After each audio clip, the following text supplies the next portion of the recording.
Petero n'izindi ntumwa bati, babaza Petero n'izindi ntumwa bati, bagabo bene data, tugire tuti. Haleluya. Mbega amateraniro meza, abantu bari buzuye umwuka w'Imana, maze baraza bati ibyaha biradushimije, none wowe wicaye ahangaha wicaranye bingana iki? Hanze hano wicaye mu mutima, nta kwica isabato, nta bantu bari barataye itoro kandi ari iry'Imana. Bibiliya zanyu ziba hehe?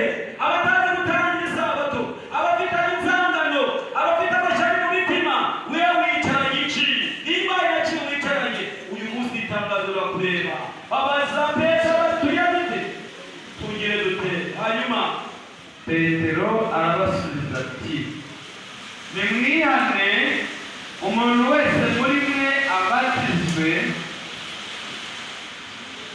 mu izina rya Yesu Kristo, haleluya, mubone kubabarira ibyaha byanyu, haleluya, kandi namwe muzahabwa iyi mpano y'Umwuka Wera.